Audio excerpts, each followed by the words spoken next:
welcome back to day 7 of the 2021 Flats and Hand Washing Challenge. Thank you so much for following along if you've seen the other videos that I posted in this series this year. It has definitely been a learning experience, and that's what this topic today I talk about is over. It's like, how did it go? For me to summarize my overall experience, if there's anything I learned, things I would do differently in future challenges, or what I should have done differently this time, just things like that for me to go over. So the first thing I want to talk about is flats. I have such a great love for flats. They are definitely my favorite absorbent material for cloth diapers. I absolutely love flats. And I have discovered how much I absolutely love receiving blankets.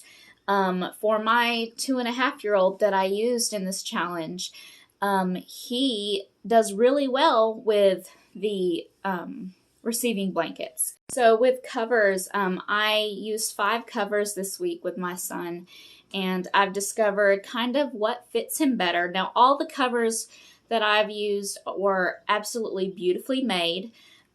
If they were used when I got them, they were taken very well cared of, and they've held up great. But every baby doesn't fit every diaper.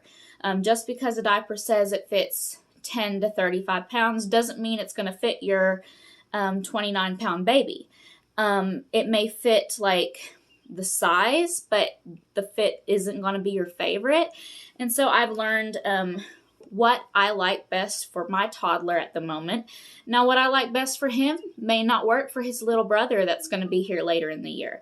So cloth diapering is all about being flexible, and you're constantly learning and having to change your absorbency, and you have to tweak it. It's not a perfect science.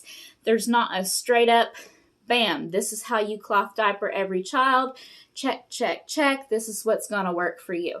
Nobody knows until they actually get their hands in it to how it's going to work for them and for that specific child. So I have discovered that I really like the receiving blankets, and I'm actually going to stick with them and continue using them as long as my son is wearing diapers. He is potty training currently and doing amazing at that, like to the point where I get super emotional, but I'm about to have another baby in diapers, so we'll see. But I'm thinking that Sully is going to be completely out of diapers before the new baby gets here, and it makes me kind of sad. Now, I do line dry my diapers regularly, so that's not new for me, but I really didn't mind the bucket style washer, and for the load amounts that I have for my 2.5-year-old, it just makes more sense for me to just wash them that way rather than run my washing machine. So I may continue doing that. I will also say that I very, very, very much dislike the Dunkin Swish method. I have definitely learned that I am not a fan of it, and it's not the first time I've done it. I did it for the first, I would say, like 3 months with my first son, but of course he was exclusively on breast milk, so his, poops weren't, as awful to get off.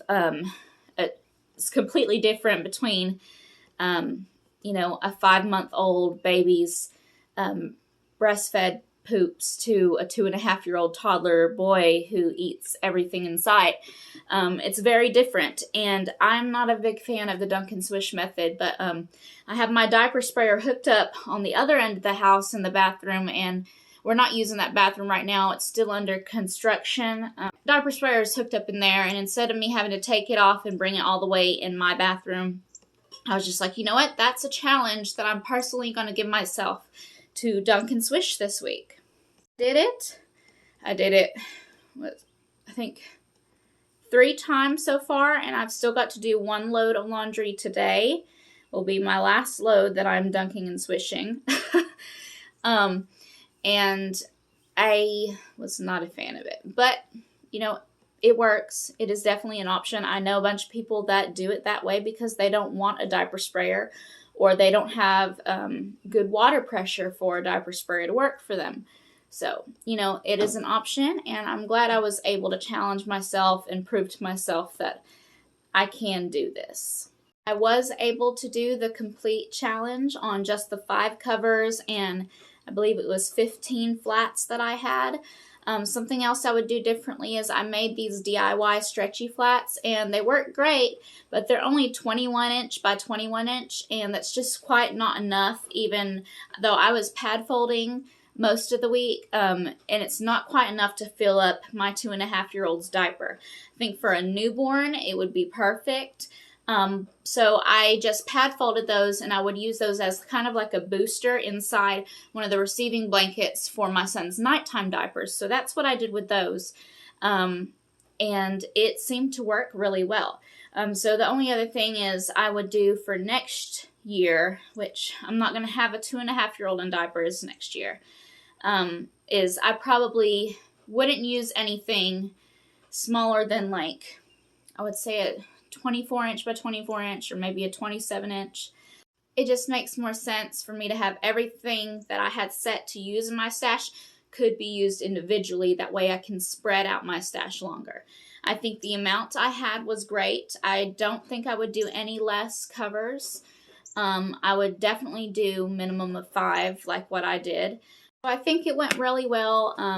This is my first time filming. I would honestly say the hardest challenge was just finding time to film every single day and edit. I am a working mom, and I do have a 3-year-old, almost 4-year-old, and a 2.5-year-old, and I am 5 months pregnant, and I have had appointments during the week, and grocery shopping, and work, and it was just hard between balancing that and my normal household chores that I do, along with getting a video filmed and edited and posted. But I have been off YouTube for quite a long time, and I've wanted to get back, and I honestly didn't even know this challenge was starting until about, I think, 3 days before, and it was just like, I'm doing it. You know, it's like, you know, I can't do this in 2 weeks. You know, I mean, I guess I could, but I wanted to do it with everybody else. So I was just like, I'm doing this. And so filming and editing took a long time. The weather here has been really nasty, like horrible raining. Like I've got puddles of water sitting out in my yard. So I was only able to line dry 2 days. Wherever you live at is usually really rainy or humid. You know, there's a lot of humidity in the air. Just account for that for your drying time. So, you know, if it's like super rainy and you know you have to line dry inside, I would probably throw in maybe 2 more covers and maybe 5 more flats, just so you have that little bit extra secure. Anyway, I had a lot of fun this week, and, you know, it's kind of bittersweet that it's over. I'm kind of glad that I don't have to film and edit every single day now. I did enjoy the topics that were up this year. You know, they were changed, and I really enjoyed those. And I had fun. I had a lot of fun, and I'm glad to have the content up on my channel to hopefully reach out and help to somebody. And if anybody has any questions or comments, like before, just leave them, you know, down in the comment box below. I would love to talk cloth with you. And hit the like and subscribe button for more videos to come. I've got a few videos planned for the next month or 2, and I'm excited to get those up for y'all. And it was a fun challenge this year. So have a nice day, and I will see y'all in the next video.